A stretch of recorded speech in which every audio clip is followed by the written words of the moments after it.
channel Ngulik Horor.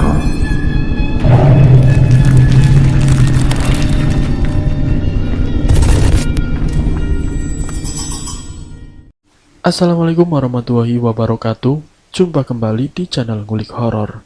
Channel ini menceritakan tentang kisah-kisah misteri. Pada kesempatan kali ini saya akan membawakan kisah misteri yang ditulis oleh Edna Villa. Kalian juga dapat mengunjungi tweet beliau langsung ya. Nanti link saya akan sediakan di kolom deskripsinya. Oh iya, di dalam cerita ini nama dan tempatnya disamarkan semua ya, untuk menjaga privasi pihak yang terlibat di dalamnya. Yuk daripada kita lama-lama langsung saja kita simak ceritanya. Bismillahirrahmanirrahim. Kali ini saya akan membawakan kisah misteri yang berjudul Penumpang Sosok Gaib. Seperti apa kisahnya? Mari kita kulik ceritanya. Ada sebuah cerita yang datang dari salah satu narasumber, sebut saja namanya Bimo. Bimo ini kesehariannya bekerja sebagai tukang ojek. Siang malam tidak mengenal lelah demi menghidupi keluarganya. Sudah hampir 3 tahun Bimo bekerja sebagai tukang ojek, yang dimana penghasilan setiap harinya tidak menentu. Bimo ini pernah mengalami satu kejadian di mana mendapatkan uang dari salah satu penumpangnya. Namun uang itu bukanlah uang seperti pada umumnya. Awal ceritanya saat malam hari Bimo hendak pergi ke pangkalan ojek yang terletak di depan kompleks. Bimo yang harus melewati perkebunan dan beberapa rumah warga. Saat di tengah jalan, Bimo mendapati orang yang berada di pinggir jalan dengan menundukkan kepalanya. Pikirnya Bimo, waktu itu tidak ada salahnya kalau Bimo menawari wanita itu barangkali mau memakai jasanya. Bimo dengan senang hati mengantarkan wanita itu ke alamat yang ditujunya. Singkat ceritanya, Bimo pun dengan senang hati mengantarkan wanita itu ke alamat yang ditujunya. Namun saat Bimo ini menanyakan alamatnya mana, penumpang itu tidak bersuara. Mbak ini mau kemana ya? Bimo menanyakan kepada penumpangnya. Beberapa kali Bimo bertanya ke penumpang itu, namun tidak mendapatkan jawaban. Wanita itu hanya menunjukkan arah dengan gerakan tangannya. Sosok wanita yang diantar Bimo ini hanya menepuk pundaknya dan mengacungkan ke arah kanan dan ke kirinya. Butuh waktu 15 menit sampai akhirnya sampai ke tempat tujuan. Namun saat wanita itu turun, Bimo terlonjak kaget. Wanita itu turun di depan pendopo yang letaknya di area pemakaman. "Loh mbak, kok turunnya di sini?" tanya Bimo kepada perempuan itu. Tapi lagi dan lagi tidak mendapatkan jawaban dari perempuan itu. Keadaan sekitar yang sepi dengan aroma bunga melati yang menyerbak membuat Bimo bergidik ngeri. Bimo sendiri tidak ada pikiran kalau sosok wanita itu adalah makhluk gaib. Walaupun di perjalanan sikapnya ini aneh, Bimo masih memakluminya. Mungkin wanita itu malu sehingga tidak mau menjawab pertanyaan Bimo maupun mengobrol dengan Bimo. Lalu kemudian saat wanita itu turun lalu menyerahkan selembar uang 50.000. Bimo yang hendak mengeluarkan kembalian karena uang wanita itu terlalu banyak membayarnya. Tapi sosok wanita itu langsung memalingkan muka sembari melangkahkan kakinya ke pendopo tersebut. Waktu dipanggil sama Bimo seakan-akan wanita itu tidak mau menggubrisnya. "Loh mbak, ini kembaliannya mbak. Mbak, ujar Bimo. Ya sudahlah, mungkin ini rezekiku," Bimo bergumam dalam hati. Lalu kemudian Bimo pun memilih beranjak pergi dari area pemakaman itu untuk melanjutkan perjalanan ke tujuan awalnya. Bimo melanjutkan ke pangkalan ojek depan kompleks yang hanya memakan waktu 10 menit saja. Di sana dia bertemu dengan teman-temannya yang sesama tukang ojek. Sebut saja namanya Awang dan Danu. Bimo menceritakan apa yang baru saja dia alami. Menurutnya terasa aneh karena sosok wanita itu sewaktu naik ojeknya di sepanjang jalan tidak mengucapkan satu kata pun. "Terus kamu dibayar berapa, Bim?" tanya salah satu temannya. "Tadi aku dikasih 50.000, jawab Bimo. "Wih, mantap, baru berangkat sudah dapat 50.000, ujar Danu. "Ya alhamdulillah, yang namanya rezeki tidak kemana," jawab Bimo. Namun saat Bimo hendak mengeluarkan uang dari sakunya, bukannya uang yang dia lihat, tapi selembar daun kering. "Loh, kok uangnya menjadi daun? Perasaan tadi uangnya saya taruh di saku ini." Bimo kemudian merogoh semua saku yang ada di pakaiannya, mulai dari jaket, celana, baju, tapi uang 50.000 itu tidak ada. Hanya ada uangnya Bimo yang pecahan untuk kembalian. "Kenapa, Bim?" tanya Awang. "Ini kok uangnya tidak ada ya? Yang ada cuma selembar daun kering," jawab Bimo. Awang dan Danu yang mendengar ungkapan Bimo sangat terkejut. "Masa uangnya berubah jadi daun, Bim? Kamu tadi nganterin siapa? Dan kemana tujuannya?" ujar Danu. Bimo menjelaskan kalau dia baru mengantarkan sosok wanita dengan berbaju putih, rambut yang terurai panjang ke pendopo yang letaknya di samping pemakaman. "Hah? Yang benar saja kamu. Bukannya pendopo itu tempat menaruh keranda? Kamu tahu tidak? Mungkin bukan kamu saja yang mengalami kejadian ini. Dari pangkalan ojek desa sebelah itu, saya mendengar kabar kalau di area dekat pemakaman yang kamu ceritakan tadi itu, ada rumah dan juga ada pendopo. Tapi bukan rumah ataupun pendopo yang seperti biasa dilihat oleh orang awam. Tapi tempat itu tempat untuk meletakkan keranda," ungkap Awang kepada Bimo dan juga Danu. "Yang benar, jangan bohong kamu, Wang," tanya Bimo panik. "Kalau kamu tidak percaya, besok pagi kamu lihat sendiri saja. Apakah di area pemakaman itu ada pendopo apa tidak?" jawab Awang. Karena memang Bimo tidak tahu bagaimana pemakaman itu karena dia sendiri baru pertama kali mengantarkan penumpang ke wilayah tersebut. Walaupun dekat dengan desanya, tapi Bimo tidak pernah menginjakkan kakinya di pemakaman tersebut. Berbeda dengan Awang yang sudah lama tinggal di daerah tersebut, jadi sudah hafal dengan apa saja yang terjadi di wilayah itu.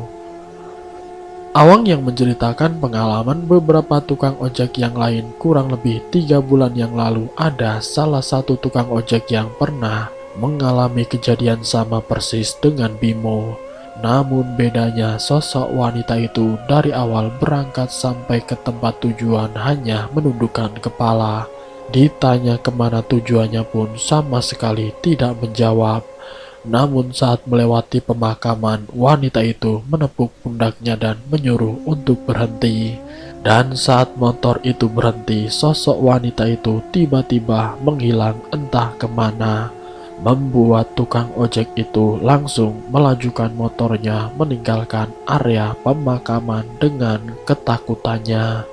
Karena ternyata sosok wanita itu bukanlah manusia. "Apa benar apa yang saya alami tadi kalau sosok wanita itu adalah makhluk gaib?" ujar Bimo yang merasa aneh. "Ya mungkin saja, soalnya apa yang kamu alami tidak jauh beda dengan pangkalan ojek yang di kampung sebelah," jawab Awang. Di keesokan harinya, karena rasa penasarannya Bimo tentang cerita Awang sudah tidak bisa dibendung lagi, ia pun mendatangi area pemakaman yang semalam di mana dia mengantar sosok wanita yang aneh. Dengan menempuh perjalanan yang lumayan singkat, Bimo sampai di area pemakaman. Dan benar apa yang dikatakan Awang kalau pendopo itu bukan pendopo pada umumnya, tapi pendopo itu digunakan untuk tempat menaruh keranda, dan di sekelilingnya pun tidak ada bangunan rumah. Dengan rasa takutnya dan juga bingungnya, Bimo pun kembali ke rumahnya. Singkat ceritanya, setelah Bimo melihat secara langsung apa yang diceritakan Awang di pangkalan ojek tersebut, Di hari kedua saat Bimo mangkal di tempat biasa, Bimo menceritakan apa yang dilihatnya. Kalau tempat yang dituju penumpang itu memang bukan pendopo ataupun rumah, tapi itu adalah tempat menaruh keranda. Lalu wujud pendopo dan juga sosok wanita semalam itu siapa? Dari kejadian itu membuat Bimo ketakutan. Sampai beberapa hari setiap kali ada wanita di tengah jalan, Bimo tidak pernah lagi menawari untuk naik motornya.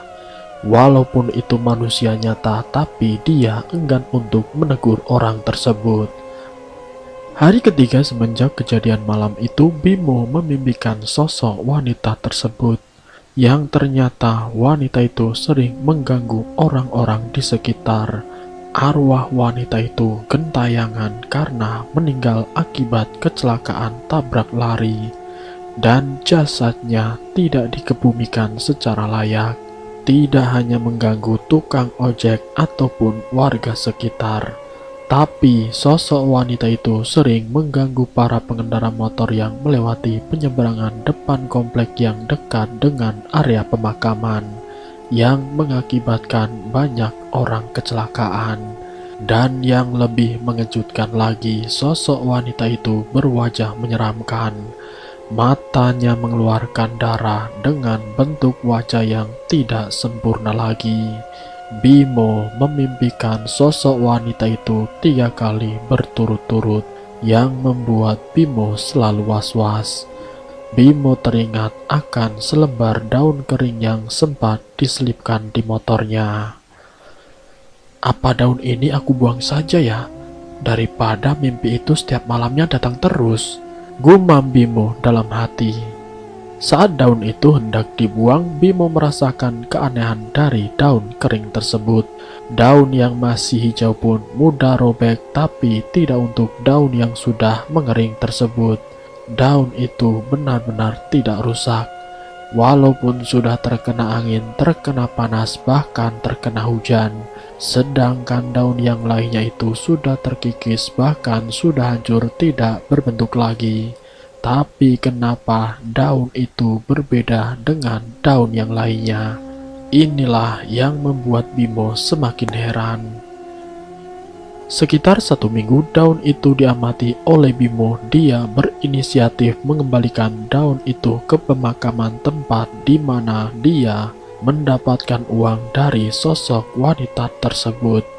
Setelah sampai di pemakaman yang waktu itu jam hampir setengah 9 malam, keadaan di lingkungan dekat pemakaman masih ramai.